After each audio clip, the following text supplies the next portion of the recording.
Bom dia, boa tarde, boa noite, dependendo do fuso horário do nosso querido ouvinte, espectador, né?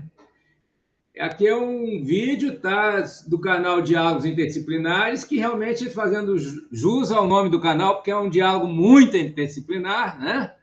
Com filosofia, física e metafísica, né? E um pouco de outras ciências, sobre o livro, né, do colega Jaime Marrone Júnior, um livro em que ele apresenta algumas ideias muito semelhantes à minha, no monismo em triplo aspecto, né? A minha teoria, que eu chamei de monismo de triplo aspecto, e que, então, nós vamos discutir assim, as semelhanças, possíveis diferenças, né, das nossas ideias, e como que a gente pode assim avançar, né, nessa discussão, um diálogo que está envolvendo várias temáticas, né? A minha formação principal é na filosofia e a sua é na física, acredito. Sim, na física. Você veio da física, mas você trabalha na área de computação, informática. Também, trabalho sou requisitado, sou servidor público, né? E estou nessa área da cibersegurança também. Certo. Então, eu peço para você começar o debate apresentando as principais ideias do seu livro, tá? Se você tiver um livro aí para mostrar a capa para a gente e com o título, né, para as pessoas se interessarem, né, na É sua sempre produção, bom, né? né? Porque a gente tem que valorizar nosso trabalho. Hoje em dia, pouca Sim, gente lê livro, mas continua sendo uma referência, né, para qualquer projeto intelectual, né, o livro e os artigos publicados em periódicos são ainda referência, né? Você sim. não, embora as redes sociais estejam assim mais tendo maior frequência das pessoas no conteúdo das redes sociais, né? Nós estamos hoje em dia cheio de como é que é produtor de conteúdo digital, né? O Facebook já me chama assim também. É, mas o livro e o artigo científico, eles ainda detêm, né, o seu papel insubstituível, né? Porque é ali que nós temos as ideias apresentadas com maior rigor, né? Sim, E com certeza. detalhe, nas redes sociais, a atenção das pessoas é bem limitada, né? E Com certeza. quem grita mais, quem fala mais alto, acaba chamando mais atenção, né? Que é Com uma certeza. diferente de um trabalho acadêmico ou científico, né, ou de pesquisa tecnológica, em que o que importa são os argumentos, né, as evidências, a linha de argumentação e, né, se escolhe boas premissas e desenvolve raciocínios que chegam a conclusões, corretamente a conclusões relevantes, né, interessantes para as pessoas. E passa por um certo crivo também, né, professor? Ah, Da comunidade, não é uma coisa jogada, né? Como não, a o gente pessoal fica nota uma produzindo. diferença muito grande quando você tem um trabalho que passou por esse crivo e que a pessoa se dedicou a construir um texto, né, com certo rigor, cuidado. Realmente, a gente nota essa diferença, né? Tá.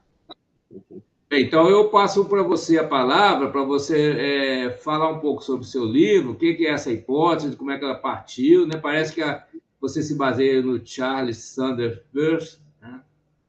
O filósofo americano de Harvard, né? Ele era. Eu vi a casa dele onde. Ah, não, eu estou confundindo com o William James, desculpa. Bom, mas também, mas maravilhoso também. Não, eu vi a casa do William James lá em Harvard, mas na região ali, né, onde fica a Universidade de Harvard. Mas o Percy era o filósofo que possibilitou o William James, né? A Sim, psicologia do William James. Né? sim. Bom, Bem, eu, na verdade, bom, já que é para falar, eu tenho o livro aqui, né? Fazendo essa. Deve estar invertido, eu acho, não sei. não, aqui tá Tá certinho, né? tá certo aqui para mim. Hipótese da disponibilidade relacional e depois É. as relações com a origem da matéria. Da matéria. A origem da matéria, então, é um tema que vem do Peirce, né? Sim. E é quase presunçoso, né, o trabalho, mas ele a opção de escrever como um livreto, como um ensaio, né, ele vem, o histórico vem de anos, né, de dúvidas e de imersões, assim, inclusive no CLE, né, junto com o pessoal, vocês todos fazendo as discussões e tal, isso, na verdade, eu só cheguei no Peirce por conta da Unicamp, né, do CLE, Para né? quem não sabe, CLE é o Centro de Lógica, Epistemologia e História da Ciência, né, que é uma unidade de pesquisa, interação acadêmica que está na Unicamp, né, Universidade Estadual de Campinas. Sim. Que a gente tem reuniões semanais, praticamente, né, com um grupo dois grupos, né, de pessoas que discutem temáticas ligadas à auto-organização, à teoria da informação e também questões ligadas à economia, né? Sim. Mas o Peirce eu acabei escolhendo, fiz uma introdução, porque eu precisava, na verdade, de um referencial que pudesse ter algum tipo de distinção entre o conceito de realidade e de existência, né? Então, bom, as minhas dúvidas iniciais, elas começam lá na minha graduação, lá atrás, e sobre os tais objetos quânticos sempre me incomodaram. O objeto quântico, ele é um objeto que tem comportamentos, por vezes, de partícula e, no caso de partícula, com trajetórias definidas, tal, bonitinho, e ondulatória, que é um aspecto probabilístico de possibilidades, né, através de ondas. Tal.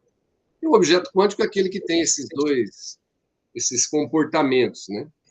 E dentro da mecânica quântica, que é um status da física consolidado, né, com várias respostas e tal, consolidado, um referencial consolidado, tinha alguns espaços onde as interpretações, que são formas de explicar o objeto quântico, né, os objetos quânticos, eles se apresentaram. Então, são as interpretações ondulatórias, onde se pegar um exemplo, por exemplo, de um fenômeno quântico, né? Um elétron, que é o clássico, né?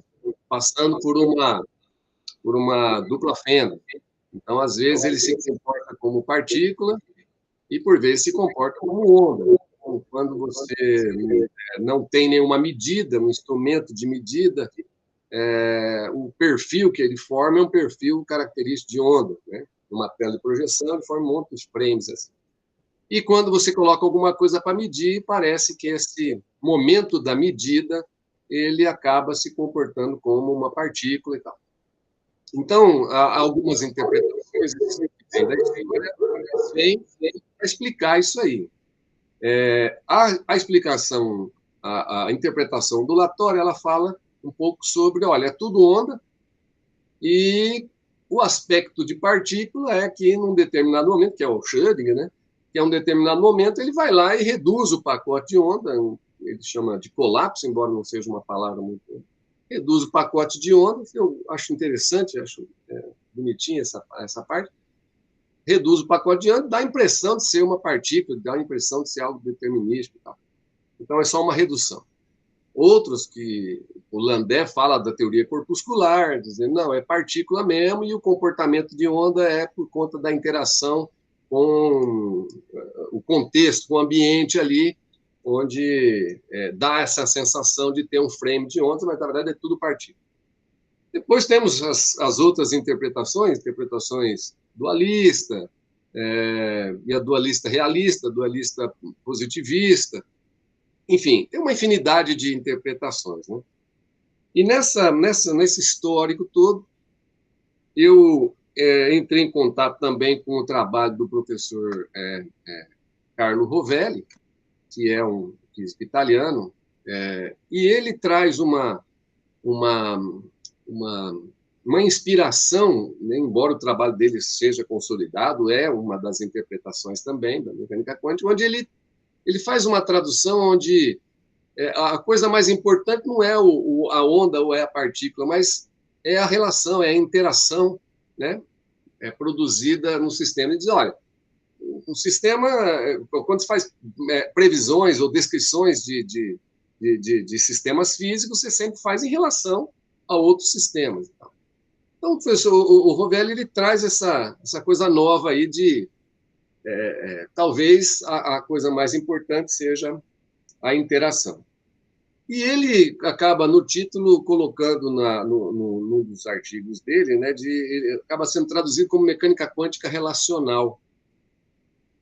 E eu fico pensando um pouco nisso na época e falo, pô, mas isso, ou é onda, ou é partícula, ou é as duas coisas. Então, por vezes, o objeto quântico se divide em duas, é onda, uma parte onda, outra parte partícula, ou a que mais é atendida hoje do Bohr, que pode descrever como onda, pode descrever como partícula. E eu fico pensando, e se não for nada disso? E se não for nem onda e não for partícula? Então, a hipótese da disponibilidade relacional, ela vem num momento de angústia da minha parte, onde eu começo a assumir uma posição onde, talvez, se houver alguma coisa fundamental nesse universo, com certeza não é nada isolado. A sensação que eu tenho é que não seja nada isolado e que está sempre, de uma certa forma, nesse dualismo, nessa coisa, uma coisa ou outra e tal. Então, talvez se houver alguma coisa fundamental, essa coisa fundamental é essa disponibilidade de relação, de se relacionar. Então, a partir dessa perspectiva, eu queria escrever alguma coisa e também trabalhar, me debrucei em termos da matéria em si. Por isso eu não conseguia traduzir, por exemplo, um mundo que não seja um mundo tangível, não seja um mundo que esteja fora daquilo que a gente consiga tocar, da matéria mesmo. E começo o trabalho restringindo a hipótese à matéria, né? As características da matéria. Então, a matéria é caracterizada como? Propriedades físicas da matéria, carga elétrica, massa, são propriedades físicas da matéria. E a hipótese da disponibilidade vem, essa história, ela vem dizer assim, olha, na verdade, essas propriedades, essas características, essas recorrências, né, ela vem, na verdade, não é uma coisa inerente à partícula, e sim algo que é adquirido por essa partícula. Por isso eu precisava, inicialmente, de distinguir a realidade, né, da existência. Por isso que eu acabei adentrando superficialmente ao Charles Peirce, que faz uma distinção entre realidade e existência, e eu acabo me apropriando da existência, e a existência eu vinculo a propriedades físicas da matéria.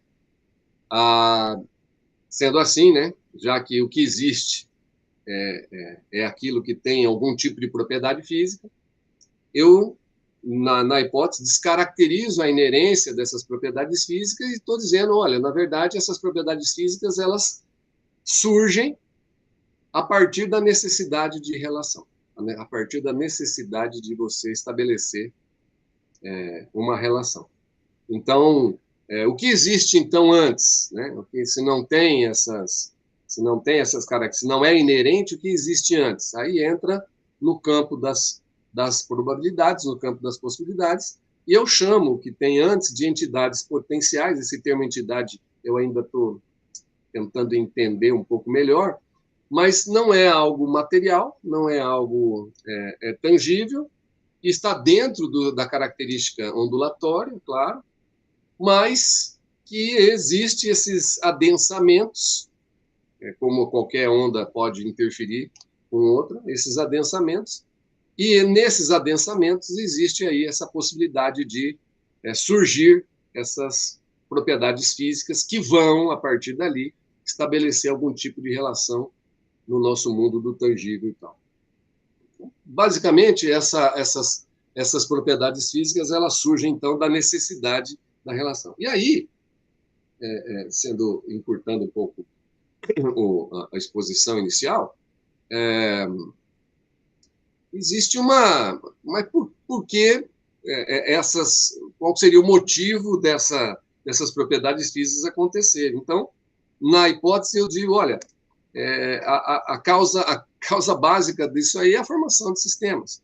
E como cada sistema tem algum tipo de funcionalidade, num nível informacional, eu teria aí a causação da manifestação da matéria seria a formação de sistemas, os agrupamentos. Então, dentro dessa perspectiva, o pertencimento, que é uma palavra que eu acabo usando um pouco no livro, o pertencimento seria algo que provocaria a necessidade de você formar um sistema, a necessidade de você estabelecer uma relação para garantir a sua própria existência. Então, imagina que a nossa existência, ou tudo que a gente está tocando, de alguma forma, há uma necessidade de eu estabelecer, e essa necessidade garante a minha existência e a existência do objeto. Veja que nesse aspecto, o que agregaria algum tipo de não valor, mas agregaria algum tipo de... o que valeria a pena pensar um pouco a respeito da hipótese, é que nós resolveríamos vários problemas, como o problema do observador, por exemplo. Então, a influência do observador no colapso da função de onda. Então, você está estabelecendo uma relação, você está estabelecendo uma necessidade de formar um sistema. O que os físicos faziam antes não, até mesmo hoje, a busca do bloco fundamental, para mim, é algo já superado, né? Eu não consigo... será que existe um bloco fundamental da qual tudo é constituído, já que eu estou falando de matéria?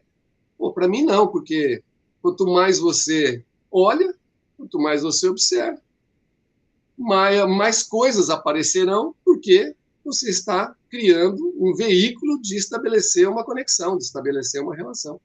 Então, vai surgir propriedades físicas quanto mais eu tiver a capacidade de olhar para aquilo lá. Mais ou menos isso, professor, não me alongar muito.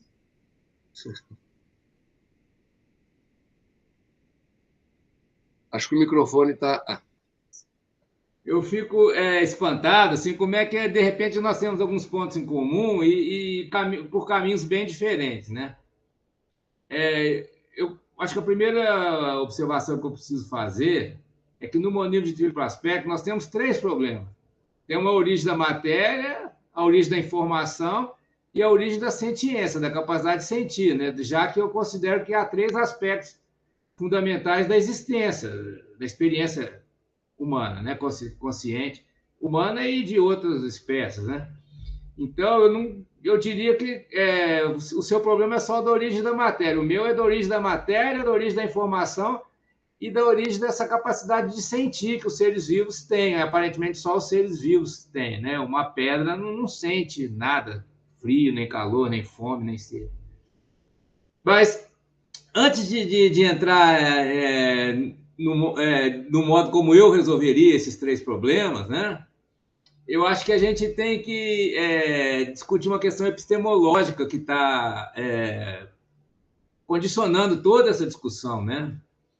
Que é a seguinte, né? Na sua introdução ou prefácio, você faz uma boa revisão do pensamento do Peirce, né? Em que ele desenvolve uma espécie de uma fenomenologia, quer dizer, como é que ele chama? Faneroscopia, que é o nome que ele deu, né? Que é uma espécie de um mapeamento da ordem pela qual a gente vem a conhecer o mundo, ou da ordem pela qual a gente forma os hábitos, né? Então, começa com a primeira idade, que é o sentir. Então, na nossa mente, aí que está, na ordem que a nossa mente trabalha, funciona, primeiro a gente sente, né? Antes de haver uma objetivação, a gente sente nosso próprio ser, né? Aí a segunda parte, que ele chamou de segundidade, seria a construção de um objeto, né, certo? Você me corrige, senhor. E a terceira fase, que ele chamou de terceira idade, seriam as metas, para onde esse processo da realidade flui, em que direção, em que sentido, né? Sentido de rota, né? Certo? Aí seria a terceira idade. Incluiria assim, uma certa intencionalidade, como um nome que outros filósofos dão, né? Ou teleologia, que era o nome atribuído a Aristóteles. Essa terceira idade ela já vai ser um movimento para um futuro, ou para uma meta, né? Então, isso aí me parece correto, mas isso é a ordem da mente, como a mente funciona. Agora, tem outra coisa que a gente pode distinguir, que é a ordem do ser, da realidade. Se a gente aceita a ideia da evolução, né? É a ordem inversa, o sentir vem no final, com os seres vivos que têm a capacidade de sentir. Então, nós temos um processo evolutivo que tem fases em que não existia o sentir, a capacidade de sentir, né? E, através da evolução, se formou a vida, e com a vida esses animais, e eu acredito também plantas, que sentem, né? Que desenvolvem sentimentos, afeto, ou atribuem um sentido, um significado, né? No nosso caso, na espécie humana, nós atribuímos um significado, nós criamos uma linguagem e nos comunicamos com essa linguagem e atribuímos significado, ou meaning, né? Que é também sentido, né? Certo? Então, se a gente pensar a ordem do ser, ou seja, uma ordem do processo de vir a ser da realidade, né? O sentir vem no fim. Então, a ordem da mente e a ordem do ser são inversas, né? Então, por isso, se a gente pegar literalmente a ordem da mente, como o Peirce coloca, e projetar isso para o ser, nós vamos ter uma ideia, uma concepção filosófica que cai no idealismo, né? Porque você teria uma espécie de ou melhor, cai no panpsiquismo, que você teria já primitivamente um sentir, né? Um sentir universal, digamos assim, né? Do qual se forma a matéria e se forma, né? Uma direção, né? No tempo, né? Que seria a terceira idade. Então, eu queria então fazer primeiro essa colocação, que me parece que a gente não deve projetar a primeira idade, segunda idade, terceira idade do Peirce para o domínio do ser da realidade, porque são ordens inversas, né? Até no capítulo de livro que eu apresentei, o meu livro de triplo aspecto, eu começo falando sobre isso. Eu não citei o Peirce, mas eu distinguindo a ordem da consciência, a ordem do pensar, né, do pensamento, e a ordem do ser, né, que são inversas. Eu vou até interromper um pouquinho, só fazer uma observação bem rápida. Eu nunca tinha pensado nesse processo do inverso, que fica muito legal. Sim, quase que óbvio que, se eu estou falando da matéria em si, estou falando da segunda idade, é claro, o aspecto do sentir ele tem que estar condicionado em algo que, obviamente, torna o sentir como posterior e não anterior ao processo de criação, a não ser que seja alguma coisa divina. Exatamente. Não é isso que nós estamos falando. Exatamente. Eu acho que é isso que eu estou querendo dizer, né? Então, agora eu vou falar um pouquinho como é que eu esquematizo esses problemas, né? Quer dizer, na nossa existência, eu acredito que esses três aspectos são fundamentais e irredutíveis. Nós temos um corpo material, não tem como fugir disso, né? Nós processamos informação, quer dizer, nossa interação com o mundo, essas relações com o mundo, muitas delas são informacionais, né? Quando eu recebo uma notícia, ou, quer dizer, quando eu vejo um objeto, são sinais, são padrões de informação que estão transitando entre o meu corpo e o objeto, certo? A nossa interação com o mundo, ela na maior parte dela é pela informação, né? Não pelo contato material. Uhum. Quando você está navegando na internet, você está interagindo com o mundo pela informação, não, né? Você não está na presença das pessoas, né? Tem o presencial e o chamado virtual, né? Uhum. Só que o virtual, pelo menos hoje em dia, ele é muito mais as interações que as relações entre as pessoas e os objetos, muito pela informação mesmo e menos pela presença física, né? Uhum. Então, esse aspecto, mas não só nessa era da informação, já há muito tempo que é assim, né? Quando um caçador estava atrás de uma presa e sentia, né, o cheiro daquele animal, quer dizer, ele está se baseando na informação, ele não estava vendo o animal, não estava encostando no animal, mas, né? Então, são padrões de informação, né? A informação ela não é propriamente material, ela é um modo como se organizam os sinais, né, que estão envolvidos na interação entre os corpos, né? Ou entre as partículas, se você quiser, né? Então, se você tem informação quântica também, né? É um pouco misteriosa para a gente, nós vivemos num mundo macroscópico, né? Mas você pensar como que, né, existe uma forma de relação, uma forma de relação entre as partículas, né? Sim. Pela informação também, não só pelas forças. Quando a gente está falando de força, a gente já cai na matéria, né? Força gravitacional, eletromagnética, nós já estamos falando de interações entre partículas ou corpos materiais, né? Sim. As 4 forças aí da física, quando a gente fala em força, a gente já está falando de interação material, mas a interação informacional é diferente disso e a gente não entendeu muito até hoje, mas como é que eu pego um filme para ir no pendrive, passo do pendrive para o HD do computador e aquele filme está lá na mesma hora, as mesmas cenas, as mesmas pessoas falando as mesmas coisas. Como é que isso se preserva? Né? É uma interação informacional, porque dentro do pendrive não tem nenhuma pessoa, nada, não tem nada físico no sentido assim, de uma réplica em miniatura, né? Uhum. Eu sempre gosto de lembrar, né, que as pessoas no passado achavam que dentro da televisão tinha uns bonequinhos lá, né? Porque é difícil você entender como é que a imagem e o som passam por uma antena, por ondas, né? E preservam todas as suas propriedades, né? No receptor e depois aquilo ali pelo tubo, né? É projetado como sinais luminosos numa tela e você vê aquilo ali, né? Mas não tem, né? Um elefante que você está vendo na televisão não tem um elefantinho lá dentro, né? A gente já saiu dessa ideia que na biologia era o chamado pré-formacionismo, né? Essa ideia de que no material genético tinha um adulto em miniatura, né?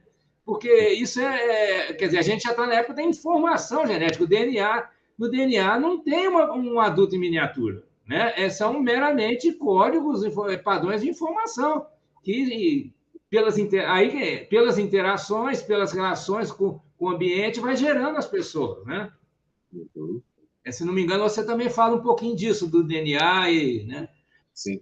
Então, a informação também é irredutível, né? E o sentir, né? Aí entra um pouco aí numa área difícil da gente definir o que é o sentir, né? Mas a gente, nessa época da inteligência artificial, está ficando muito claro que uma máquina não sente. A máquina processa, a máquina tem um corpo físico, tá? Você tem lá o circuito integrado, tem lá, né? Uma série de hardware, né? O hardware é físico, né?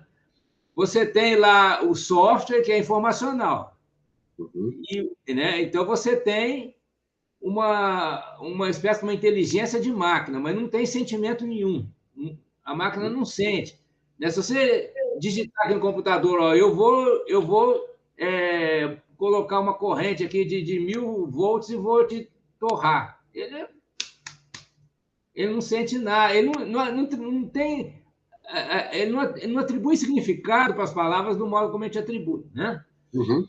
Então, o sentir também é fundamental na nossa experiência, porque para nós tudo a gente procura fazer sentido, a gente procura encontrar significado, né? Assim, até o sentido da vida, a gente tem uma série de sensações, desde as sensações básicas né, do calor, da fome, né, do amor, do ódio, as emoções, né? Então, são 3 aspectos, então, que eu acredito sejam irredutíveis na experiência, na existência, como você colocou. A existência não só humana, a existência do ser vivo, né? Ele tem um corpo, ele tem necessidades desse corpo, ele se movimenta no espaço, etc. Ocupa um lugar no espaço, né? Que é aquela definição antiga, né? Está submetido às leis da física todas, né? Esse corpo, né? Ele está. Se tem um terremoto desmorona uma coisa em cima da gente, a gente vai se machucar, ou pode até morrer, né? Por um processo físico. Nós, então, também, a informação é fundamental, o nosso sistema nervoso interage com o mundo pela informação. Sim. Nós temos os sentidos, né, que captam os padrões de informação, né? Visão, olfato, audição, etc., né? Mas o que a gente processa é só o sinal, né? Eu fico... Eu percebo, sim, essa trilogia que eu acho fantástica, mas eu restringi quando eu falo da existência, eu acabei restringindo no nível da matéria, porque ainda, óbvio, né? E eu acho extremamente interessante, eu tenho grandes dificuldades da compreensão do sentir, porque isso remete a algo que esteja associado numa percepção, e eu já vi você falar sobre a consciência, sobre o espectro de consciência. E quando eu levo isso para a física teórica, não há uma concepção de diferenciação entre, veja, com toda a parcimônia mesmo do que eu vou comentar. A diferença entre uma pedra e um ser humano, em termos de propriedades físicas de objetos quânticos como o elétron, é a mesma. Então, nesse nicho, eu acabei optando por restringir, não que eu tenha pensado antes no sentir, não, isso não é, mas vendo o seu trabalho e observando a forma como você conduz isso, eu ainda tenho essa lacuna dentro de mim, no sentir como uma necessidade de interação, de estabelecer uma interação.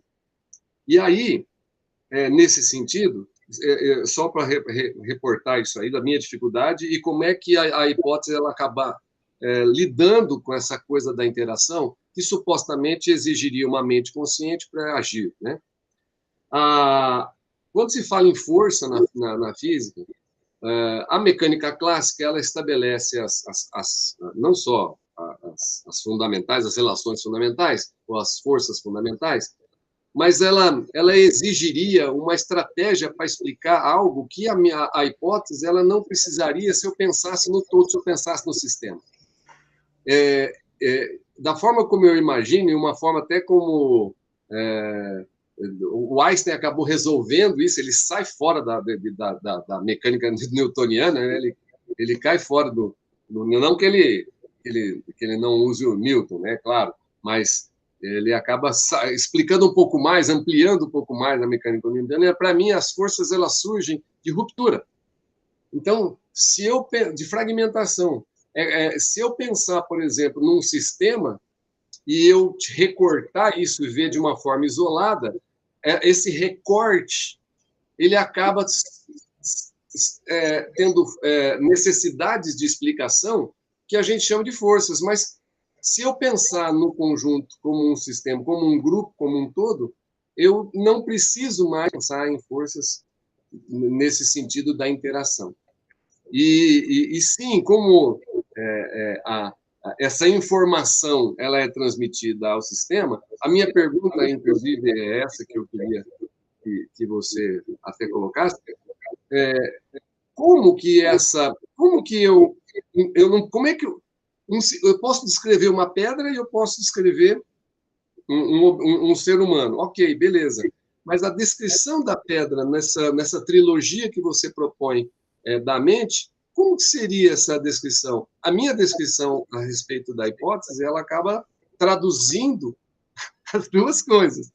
Mas eu não sei se eu consigo introduzir o sentir na hipótese, entende?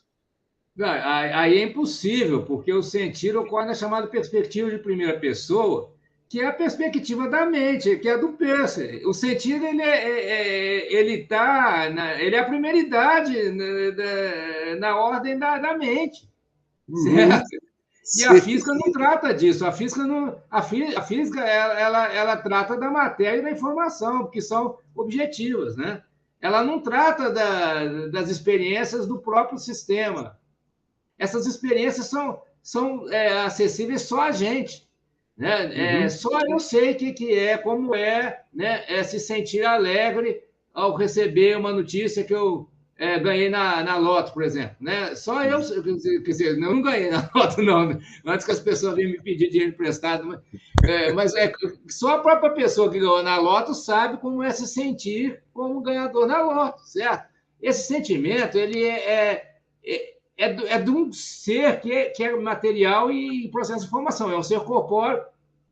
Esse ser é descrito objetivamente pela física. Você vai ter moléculas, células, sinapse, potenciais de ação e toda uma bioquímica, e a física, a biologia, né?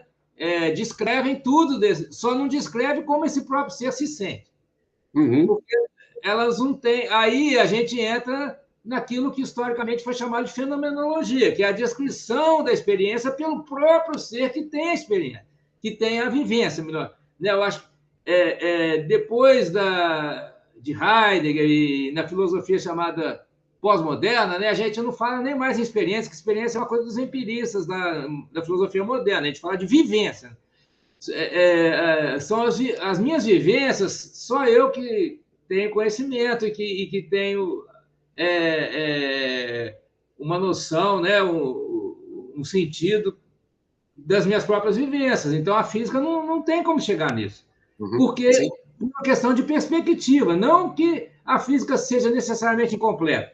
Toda teoria científica é incompleta, mas não é esse o motivo aqui. O motivo é porque tem que estar na perspectiva, tem que ser, né, melhor dizendo, tem que só o próprio ser que tem as vivências e elabora um conhecimento concreto, né, a partir das vivências.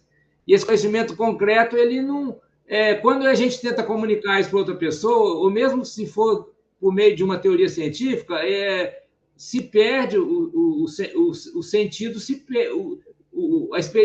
a vivência se perde. Né? Acho que a palavra certa é vivência. Quando você representa o mundo, você perde a vivência, porque a vivência é aquele aqui e agora daquela pessoa. Né? Como estar na relação, certo? Sim. Você está falando como é que estar na relação. Uma coisa é um terceiro, um observador externo, descrevendo uma relação de dois seres, tá? Outra coisa é um desses seres que está na relação descrevendo como é a relação para ele. Sim, certo? Perfeito. Então, a gente entra aí no Peirce, quando você entra na perspectiva de primeira pessoa, qual que é a primeiridade? É o sentir, é o sentimento. Né? Você se sente de uma certa maneira que não tem como objetivar. Quando você passa para a segundidade, você leva algo da primeiridade, mas você não leva tudo. Sim. Porque também, senão, você perde a vivência original. Você leva o quê? Você leva memórias, Você leva descrições, você escreve um livro, escreve uma poesia, compõe uma música, né? Mas aquela vivência original não tem como levar para frente, porque é uma existência temporal também. Então, como você disse, ao longo do tempo, você não vai ter mais a mesma relação. Já vai ser outra relação, né? E é na relação que vai ter a vivência, certo? Putz, mas, rapaz, é muito bom, porque é muito legal estar trocando essa ideia, porque não sei, foi por uma certa incapacidade da minha parte de compreensão da primeira idade que eu restringi a hipótese a exatamente a segunda idade. O máximo que eu consegui foi transcrever um pouco da terceira idade no sentido do hábito, no sentido da recorrência, né? Então, eu acabo tratando essa inerência. Então, eu digo, mas então os objetos existem apesar de qualquer outra coisa. Então, a grande maioria vai dizer sim. Não, eles existem porque existem. Na própria mecânica relacional do Rovelli, e na hipótese que a única coisinha é só a disponibilidade que muda, o que eu ofereço como reflexão não há inerência, mas há uma recorrência dessa manifestação das propriedades físicas que dá a sensação de que há algo inerente naquela pedra, né? Olha, aquela pedra é sempre aquela pedra, mas não há essa inerência de ser sempre manifestação da propriedade física massa sempre daquela forma. Há, na verdade, uma grande recorrência. O grande problema que eu não consegui ainda estabelecer, solucionar totalmente, eu consigo solucionar a pedra em relação à pedra. Eu consigo relacionar os seres não tangíveis. Mas quando eu entro ao observador, o que falta, que é essa parte que você acabou de descrever, o que falta na manifestação dessas propriedades físicas num terceiro momento, por isso que eu ainda fico pensando na não terceira idade, tentar inverter isso aí, no sentir, que é uma forma de você agir sobre, que é uma forma de você interagir a partir daquilo lá. E não necessariamente só na informação visual, ou, como você falou, o cheiro, é informacional. E então eu restringi a hipótese a isso, entendeu? O estímulo, que os behavioristas falam tanto no estímulo, o estímulo é informacional. O sentir é a reação, não é nem a resposta comportamental, é a reação. Né? É como o ser reage ao estímulo. É o sentir. O sentir, ele ou, em outras palavras, é como nós somos afetados pelo estímulo. Aí tem a palavra afeto. O afeto é isso, né? Você tem um estímulo, mas não é o estímulo que vai determinar a sua vivência. A sua vivência vai ser como você reage ao estímulo. Né? Porque pessoas diferentes reagem de modos diferentes ao mesmo estímulo. Né? Isso é relacional. Isso é uma descrição da mecânica quântica relacional. Diferentes referenciais reagem ou descrevem sistemas de formas diferentes. Perfeitamente. Pois é, mas isso não é mecânico, né? Agora, eu acho que a gente pode avançar mais um pouquinho, porque o que eu falei até agora do modelo de triplo aspecto foi, assim, digamos, a parte inicial que eu fiz, que está no livro que saiu em 2012, né? O livro chama A Unidade do Mente, Cérebro e Mundo, né? Mind, Brain and World. Mas depois eu andei desenvolvendo outras partes, tá? Aí eu desenvolvi aquilo que eu chamo de metafísica do monismo de triplo aspecto, que é uma procura do princípio mais fundamental que gera os três aspectos. Porque eu disse que no monismo de triplo aspecto eu vou ter três problemas: qual a origem da matéria, qual a origem da informação e qual a origem da sentiência, a capacidade de sentir, né? E aí, porque se eu estou falando de monismo, é uma realidade só. Esses três aspectos não são três mundos, igual a teoria do Popper que tem três mundos, né? Eu não sei como é que esses três mundos se encontram, porque cada um é como se fossem ortogonais, né? Na minha hipótese, melhor dizendo, porque não sei se posso chamar de uma teoria, Na minha hipótese, que entra na metafísica, né, não tem como evitar, nós vamos entrar na metafísica, a busca de um princípio, né, é uma busca metafísica, um princípio único, né, uma metafísica monista, tem um princípio único que gera os três aspectos. Esses aspectos não se reduzem um ao outro, porque os três vêm diretamente desse princípio único. Né?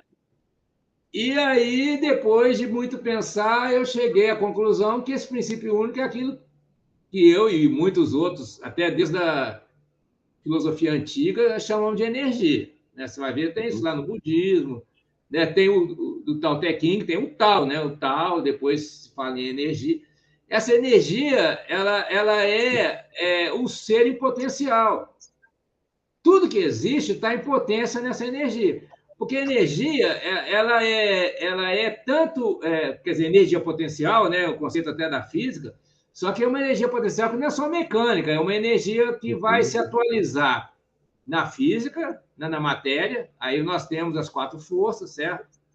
Ou, se você quiser pensar não em termos de forças, você vai ter. Nós temos uma energia física, cinética, né?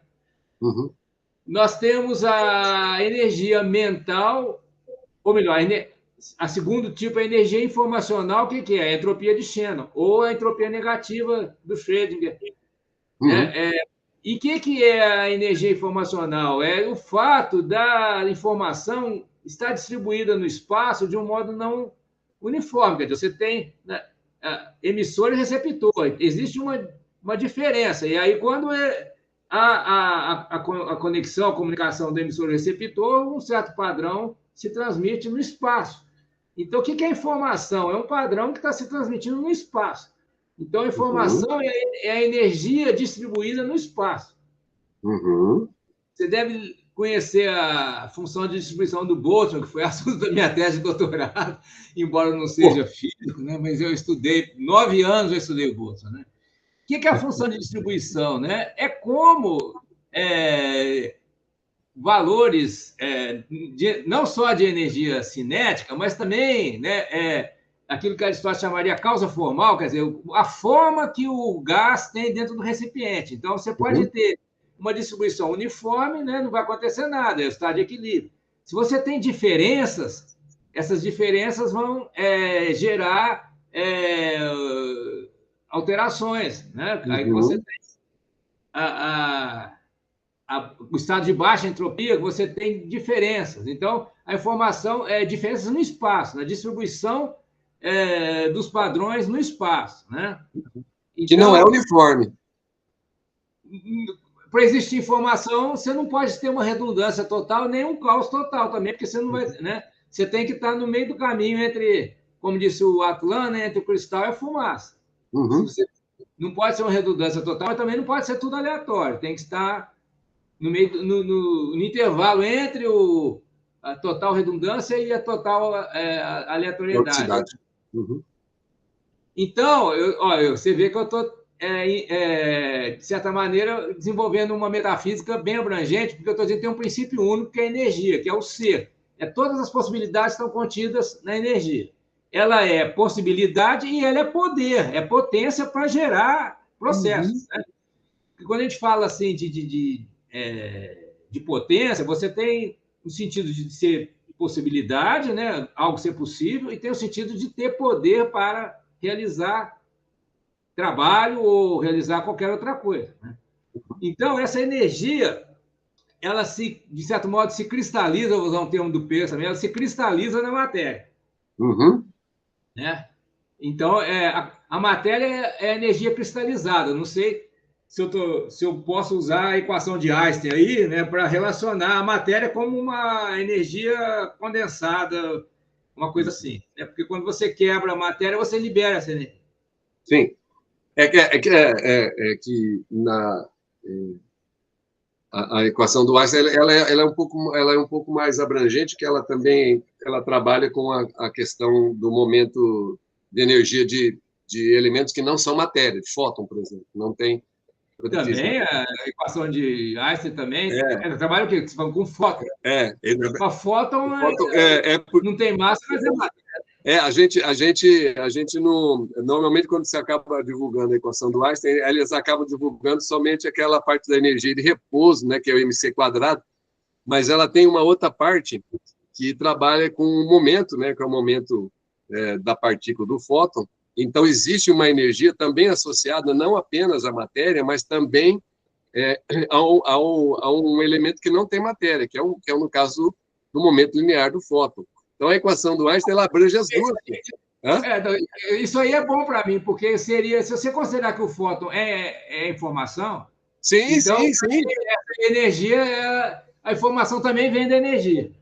Então, é isso que eu estava querendo dizer. A hora que você estava falando da energia, e você coloca como potência e possibilidade, é muito legal porque essas duas coisas dialogam no sentido assim de possibilidade quando você tem associado a onda. Mas a hora que, como você fala, mas a matéria, a energia cristaliza, segundo o Peirce, ele fala, não, a matéria é a mente cristalizada, né? E aí a energia, no caso de possibilidade, ela vai ser transmitida na forma de onda. Isso é um fato. Então, onda leva energia.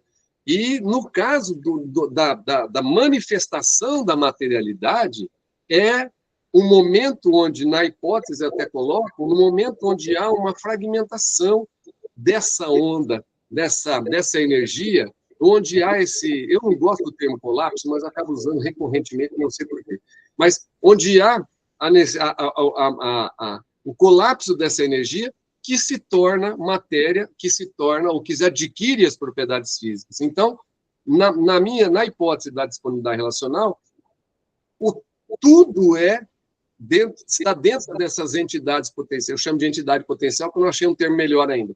Dessas entidades potenciais que agregam essa energia e essa potência, que só vai se realizar quando a densidade desse espaço todo for suficiente para se materializar. Mas essa materialização depende de uma outra coisa. Ela não se manifesta... A minha hipótese é justamente mostrar que, olha, não acontece sozinho. Aquilo, quando for se manifestar, ela não se manifesta como um indivíduo. Eu tenho uma certa aversão ao fato de existirem indivíduos, de bloco fundamental, de seres... Não, ela só vai se movimentar quando existir a necessidade de estabelecer uma relação. Então, aí tem um pouco de David Bohm também, não? Da ordem e as variáveis ocultas, aquelas coisas todas. Com certeza. Que é a informação, né? Que é uma das interpretações. Com certeza. Bem, então, continuando, eu falei como é que essa energia primitiva, mais fundamental, né, que é o ser de tudo que existe deriva da energia, né? Então, ela se cristalizando dá origem à matéria, partículas, corpos, ela se distribuindo no espaço dá origem à informação, e ela se distribuindo no tempo de certas maneiras, não de qualquer forma, ela se estruturando no tempo de um determinado padrão, tipo, sabe aquelas coisas de Fibonacci? Aí nós temos o sentimento. O sentimento é a energia no tempo, estruturada no tempo, né? Porque o sentimento não é alguma coisa assim estática que acontece num momento e fica. Não, o sentimento é como uma variação da energia no tempo, né? Que os engenheiros aí acústicos chamariam de modulação por amplitude.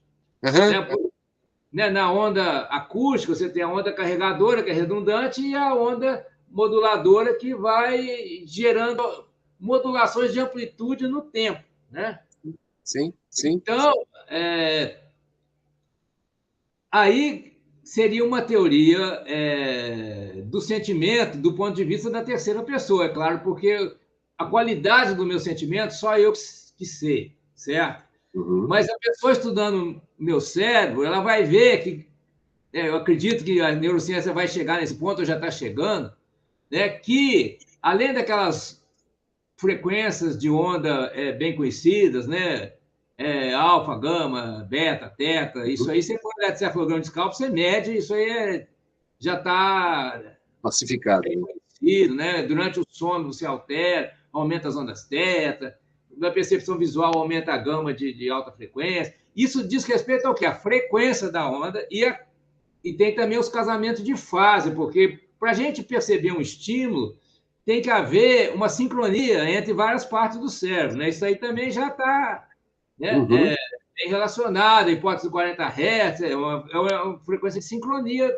na percepção visual, 40 ou mais Hz, né? Isso aí é de 1983, se não me engano, né? O Gray Singer já começaram a divulgar isso, então já se sabe que a consciência depende das frequência e da sincronização das ondas, né? Casamento de fase é sincronia.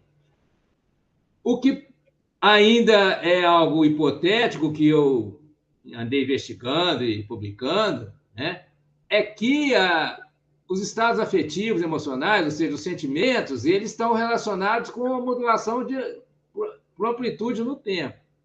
De que ondas? Não das ondas, não dos potenciais de ação dos neurônios, porque os potenciais de ação não são modulados por amplitude, eles têm a mesma amplitude, eles são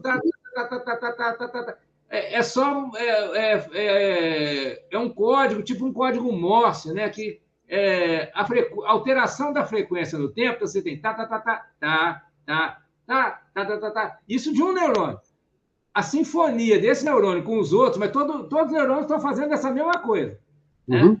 Essa sinfonia vai gerar, né, as ondas, tal como a gente captura no scalpo pelo eletroencefalograma, porque são os processos que vão ser captados por via, né, dos eletrodos que são colocados aqui. Mas tem mais coisa acontecendo no cérebro. Essas ondas, elas são as ondas carregadoras. Tem as ondas moduladoras que não estão na rede neuronal, porque o neurônio é como um capacitorzinho de passa alta, né? Tudo tem a mesma amplitude. Essas ondas vão estar nas outras células e no fluido cerebral, nas células gliais, principalmente os astrócitos. E o mais impressionante disso tudo é que a gente pode ver essas ondas com a microscopia de 2 fótons. Né? Então, assim, o que me deu ânimo para continuar nessa pesquisa, né, de que o sentir, né, o sentimento é baseado em ondas temporais moduladas com amplitude, isso o eletroencefalograma não capta, porque essas modulações não geram um campo magnético que vai chegar no scalp. Mas, com uma tecnologia nova que surgiu em 1990, por aí, né, tem que fazer uma incisão? Tem que abrir porque usando fóton, certo? Usando a luz. Tem que jogar a fóton e um segundo fóton para ver como é que reflete aquele, né? Então, isso foi feito inicialmente, não com ser humano, pessoas humanas, porque com as pessoas humanas só durante uma cirurgia, né? Os experimentos foram feitos com roedores, principalmente, né? A gente tem uma série de questões em relação a éticas, né, de bioética em relação a esses experimentos, mas o fato é que isso existe. São feitos filmes mostrando a relação entre o comportamento do animal e essas ondas que são moduladas por amplitude que acontecem na rede de astrócitos, na rede astrocitária. Então, isso me parece ser o lado objetivo do sentimento, né? Porque o que o coitado do ratinho ou do camundongo que está lá naquela máquina com um furo no crânio e jogando lá a luz e o microscópio lá filmando, que ele está sentindo? Provavelmente está se sentindo muito mal, né? Mas só ele que está sentindo, né? O cientista que está ali não faz a menor ideia, né? Então, aí isso, de certa maneira, comprovaria, né, que você deve ter ouvido falar que Freud e Jung falaram da energia psíquica. Sim. é a energia psíquica? Não é o ATP, não é a glicose, né? Sim. Porque você pode estar deprimido. Se você está deprimido, você está com energia psíquica baixa. Você pode comer um bolo inteiro com muito glacê, açúcar, e você não vai melhorar em nada, porque não é energia física, é energia psíquica. Então, a energia psíquica, ela sendo modulada por amplitude no tempo, ela define um sentimento. Sim. É claro que quando a pessoa está deprimida, isso vai haver um rebaixamento dessa energia, então ela vai deixar de sentir certos afetos, emoções, né? Isso é relato, né, das pessoas com depressão, que elas pararam de sentir graça nas coisas. Quer dizer, por quê? Porque a energia psíquica está rebaixada, né? Quando a pessoa está interagindo com o mundo, se relacionando e reagindo aos eventos do mundo, ela está formando essas ondas, chamadas ondas de cálcio, porque o íon de cálcio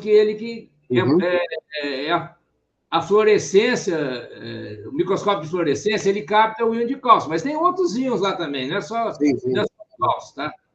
Tem o potássio, tem o sódio, mas são íons metálicos, né, alcalinos, se não me engano, que estão vibrando não só numa frequência, mas com modulação da amplitude dessa onda carregadora, que o eletrocefalograma capta a onda carregadora, mas não capta essas modulações da onda carregadora, porque isso é muito sutil. Né? Sim, então, desculpa te interromper, mas se segura esse raciocínio aí. Estou falando demais aqui, eu estou precisando concluir aqui. Não. É porque senão eu quero que você continue nesse raciocínio, porque eu quero fazer uma pergunta para você.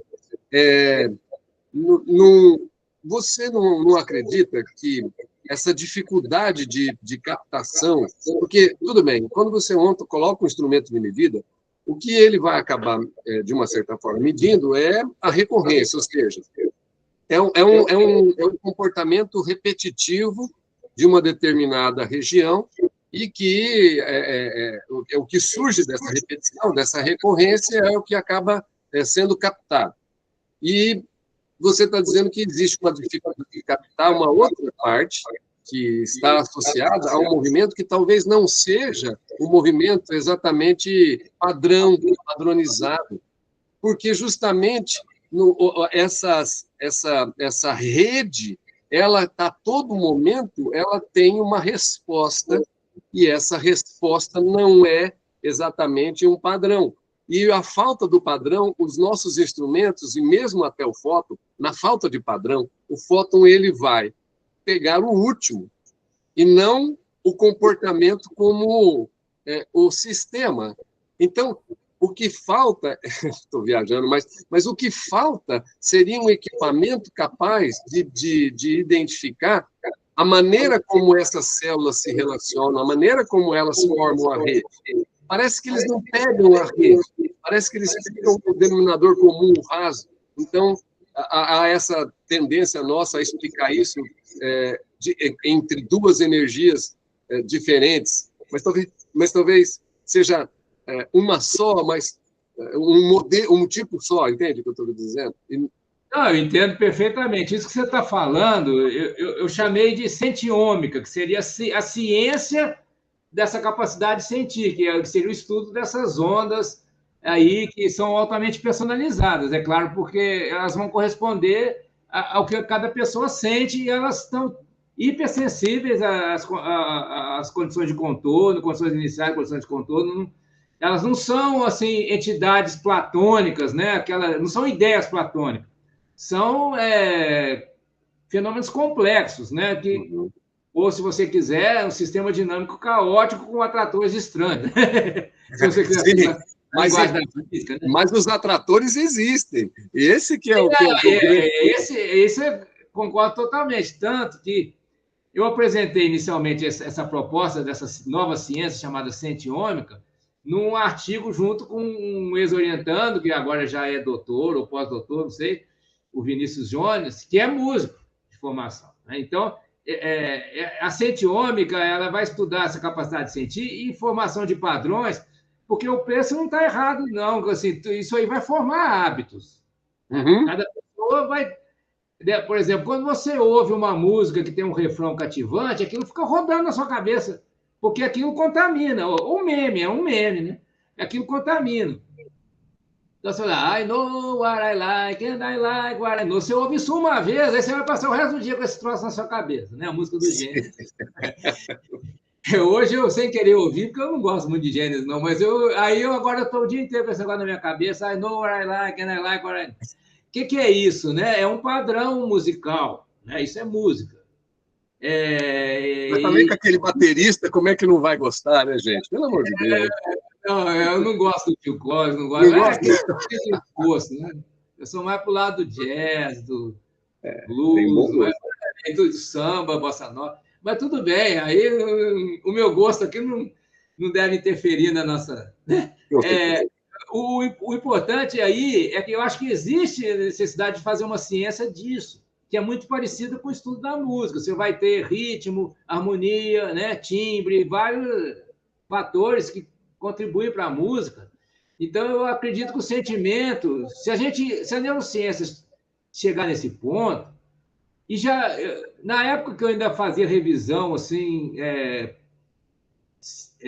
praticamente toda semana do que estava sendo publicado, eu vi que para estudar essas ondas de cálcio, algumas pessoas estão desenvolvendo métodos estatísticos bem sofisticados, porque isso aí quer dizer, é ciência, é sistema complexo, né? Então, para você detectar esses padrões, porque o microscópio de fluorescência, junto com uma câmera, faz um filme da onda de cálcio, né? Eu até fiz uma compilação e pus no YouTube. Você vê a onda de cálcio. Não existe como questionar que ela existe, porque ela está filmada né, quem quiser ver está aí. Existe a onda de cálcio. Agora, o que significa a onda de cálcio?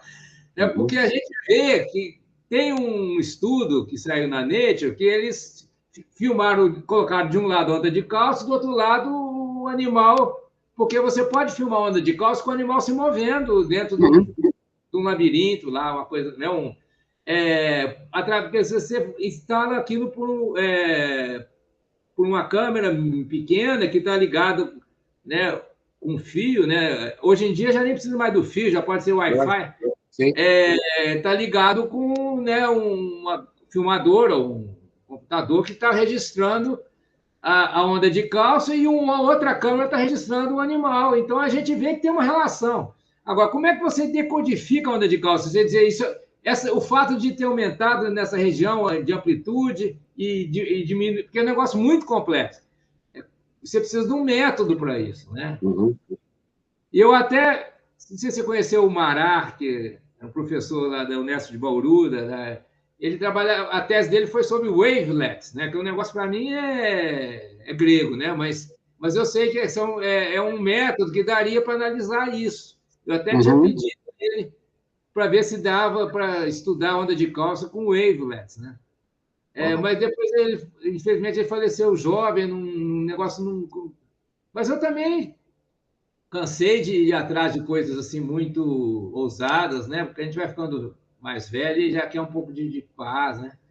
Mas eu estou propondo uma ciência e uma metafísica, tá? A ciência da capacidade científica vai estudar a estruturação dessas ondas no espaço e no tempo, né? Assim como na teoria musical estuda, né? Por exemplo, a harmonia funcional, vai estudar lá os tipos de escalas, intervalos, né? Acaba caindo na matemática, coisa que eu não sei fazer, mas eu posso propor. E para estudar o aspecto qualitativo de primeira pessoa, eu estou propondo uma metafísica da consciência, que eu chamei de qualiômica. Eu e colaboradores, tá? Não estou totalmente sozinho, mas então seria, né, muito semelhante a uma fenomenologia, né? Mas eu fiz um artigo tentando definir bem o que seria qualiômica em relação à fenomenologia, porque eu entendo que, por essa hipótese da energia, né, que eu falei, eu entendo que as qualidades, né, por exemplo, as cores, os sabores, os sons, as sensações variadas que a gente tem, de fome, de sede, orgasmo, de coceira, essas coisas todas, eu acredito que não são apenas subjetivas. Eu entendo que isso aí é esse ser fundamental, é a energia se atualizando, se manifestando nas relações que uma pessoa tem, certo? E é porque na fenomenologia está implícita uma certa visão, principalmente quando se parte de Descartes, Russell, né? Uma visão assim de que é um processo mental, nós estamos falando de um processo mental, e que só se aplicaria para uma realidade independente da mente se essa realidade for ideal. Então, quer dizer, tem um certo compromisso com o idealismo ou com o dualismo. Né? O dualismo que é a concepção que existe uma realidade ideal e uma realidade material, e elas são separáveis de alguma maneira. Né? Uma não está relacionando em todos os aspectos com a outra. Né? Não, mas isso me interessa muito, profundo, porque é uma proposta ambiciosa no sentido positivo da concepção da palavra, né? Mas ela pode representar uma manifestação exatamente dessa informação se transformando numa relação onde o sentimento é o resultado dessa interação, dessa relação. Agora eu estou entendendo por que você usa o sentir, agir, reagir. Agora, o sentir é a reação que a pessoa tem da relação que ela está... E se houvesse um estudo um pouco mais aprofundado sobre isso, e a gente pudesse capturar e fazer essa transposição com a medição através das ondas de caos, seria um negócio fantástico. Pois é, rapaz, eu acho que é o caminho, né, da ciência futura, se existir ciência futura, né? Porque do jeito que a coisa está indo, a gente não sabe nem se vai haver financiamento para pesquisa, se vai ter universidade pública, né? Do jeito que a coisa está indo. Né? Mas, quer dizer, eu cheguei nesse ponto e, de certo modo, agora eu estou só falando sobre isso e não estou mais inventando mais nada, porque chega um ponto que fica complexo demais, né? Mas eu acho que o falar sobre que essa iniciativa, aliás, que agradeço muito, viu, porque você abriu esse espaço para a gente poder fazer essa divulgação, eu acho que é fundamental continuar, que através desse diálogo, nós estabelecendo essas relações, que eu acho que a gente, uma hora, cai em algum lugar, em uma nova, uma mente mais fresca, enfim, mas acho que deixar de falar, deixar de dialogar, isso é fundamental. Eu acho que gosto de ouvir você falar, acompanho o seu trabalho há anos, e eu acho que não deve parar, não. Você. Continua aí. A gente está vivo, né? Não, tá dando rock.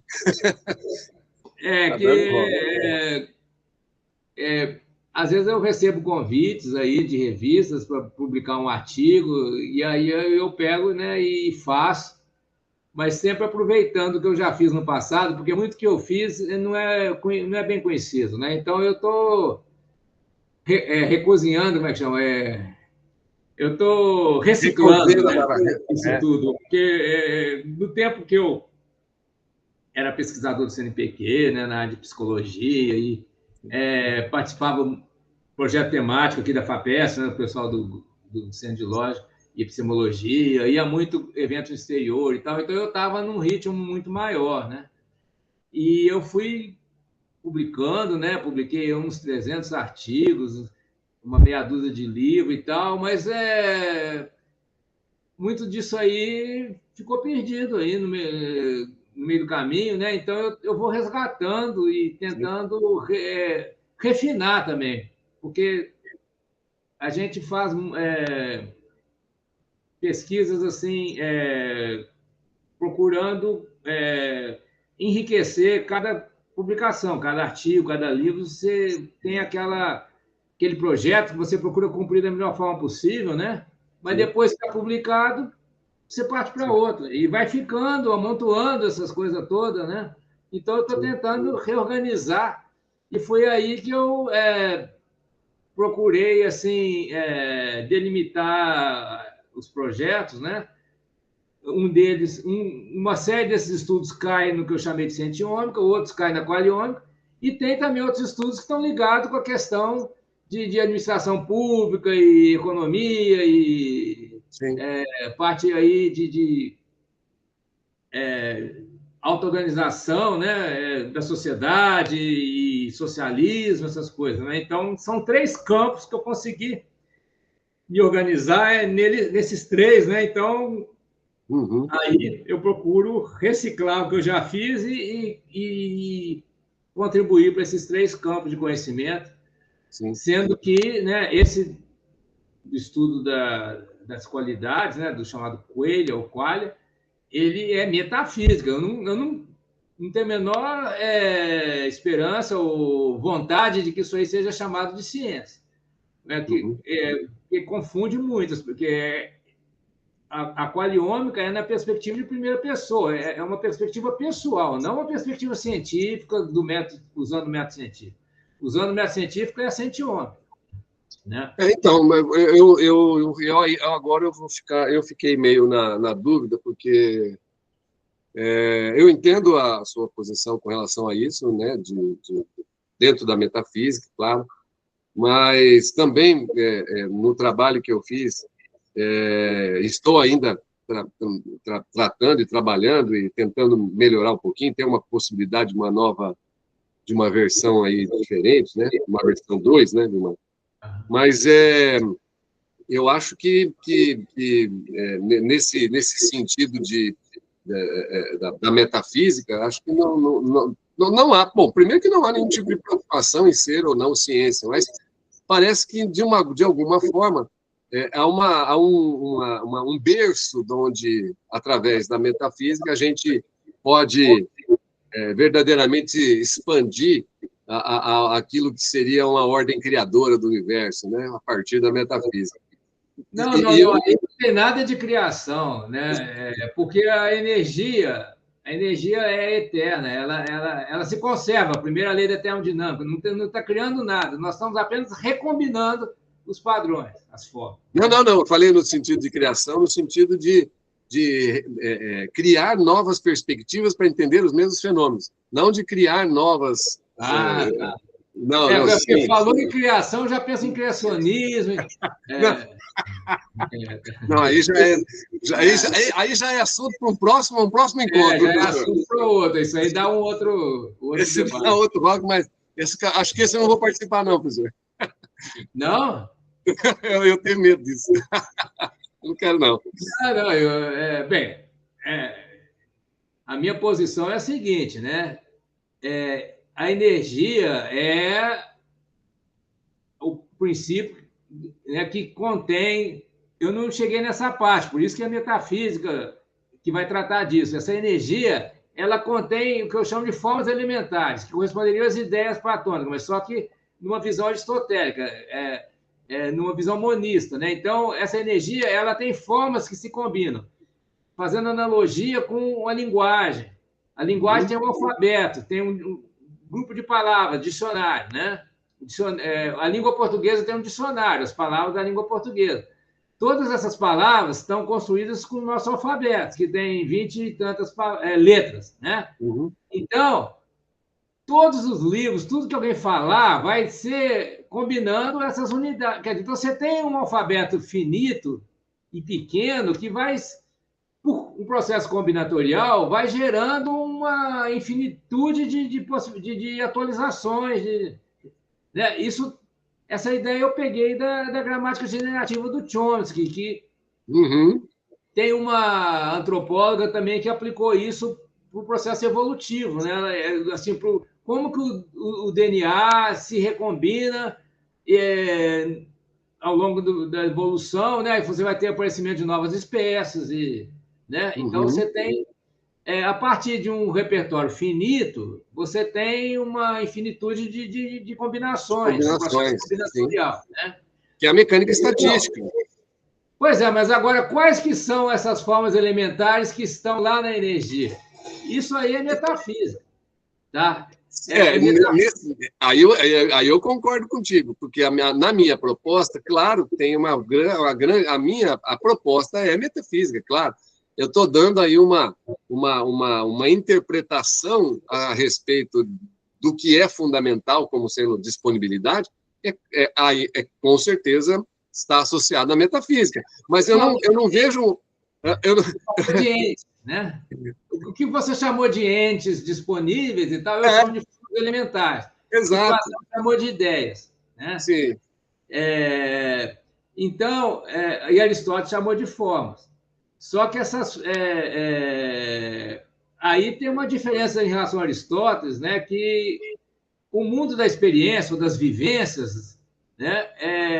Ele é dinâmico, tá? Por isso que a gente fala, também na física se fala de sistemas dinâmicos, né? Então não são formas.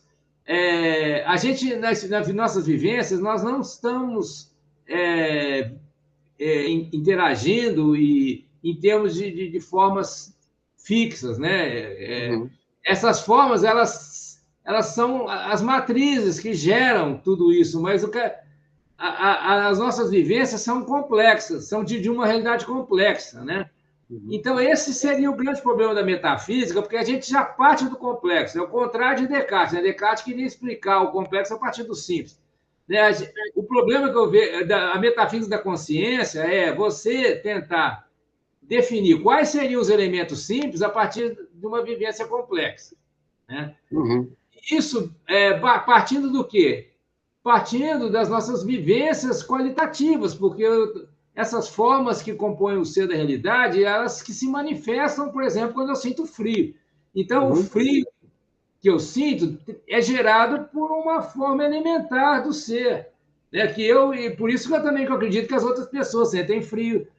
Haveria uma certa universalidade dessas formas elementares. Né? Então, por isso que eu acredito que, né, um cachorro também sente frio, também sente dor, também sente fome, porque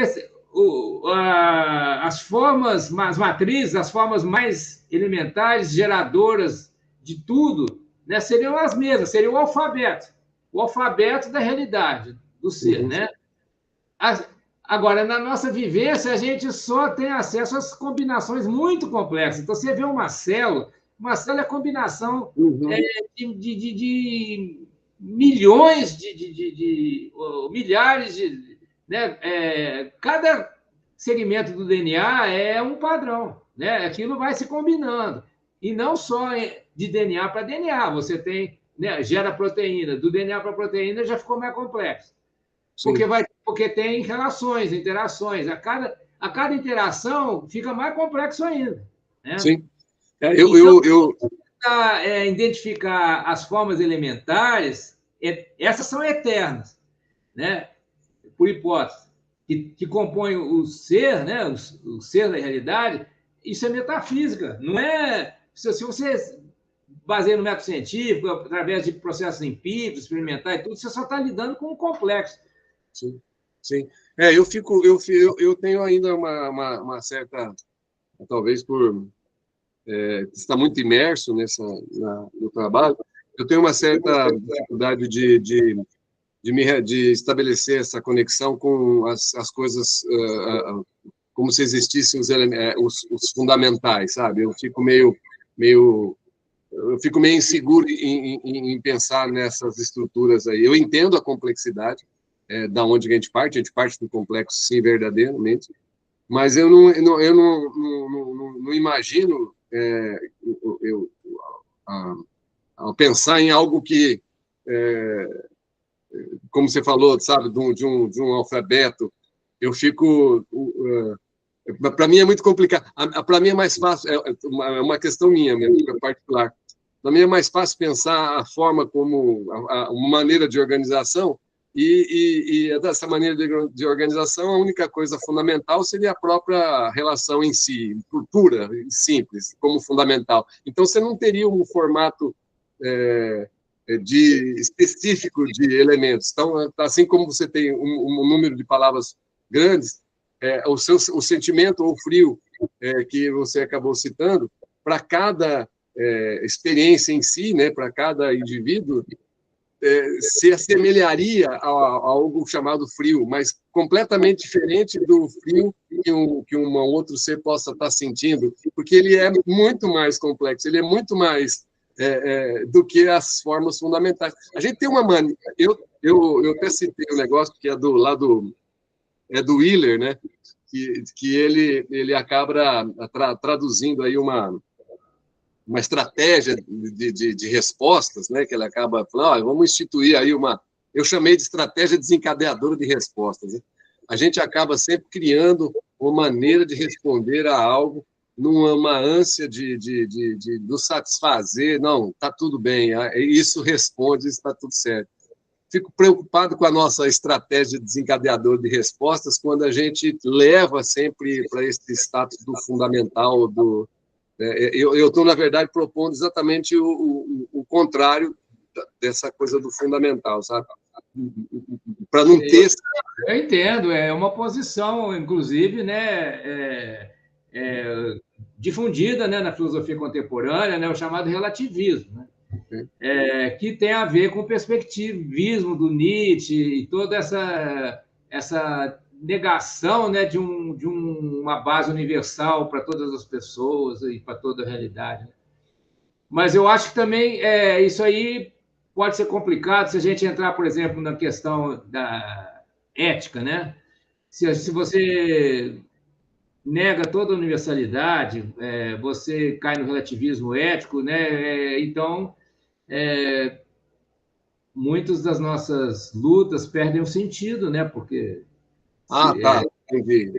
mas a gente pode deixar uma nova discussão. Acaba se tornando comum, assim, sem importar, acaba tirando o peso, a importância das coisas. Você está pensando na especificidade. Se o modo como um camundongo se sente, né, numa situação assim de estar sendo usado como cobaia, né? Uhum. É totalmente diferente do que eu sentiria se eu tivesse naquela situação. Então, por que eu vou me preocupar com o uso de animais na experimentação, né, científica?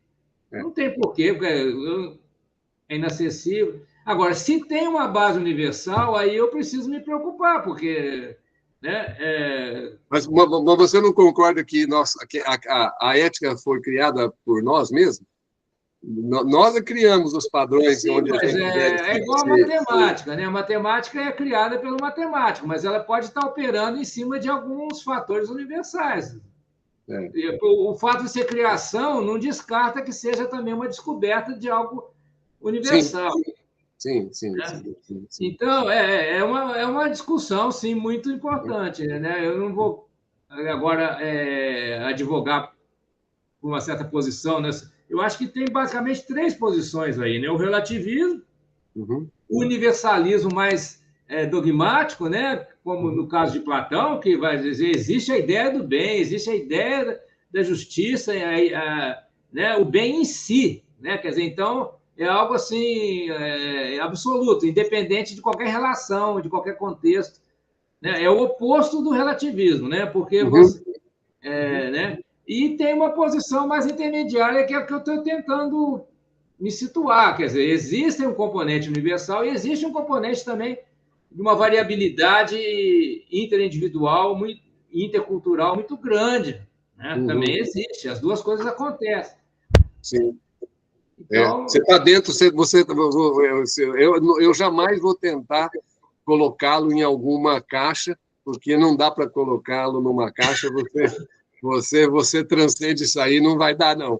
Mas eu estou na caixa dos heterodoxos. Não sei, né? Eu acho que dentro da física você se daria muito bem com o Ball. O David Ball. O David Ball, acho que sim. Mas o David Bowie tem umas coisas meio místicas também, né? Isso com certeza. Com certeza. Bem, eu acho que já por hoje tá bom, né? Já foi ótimo.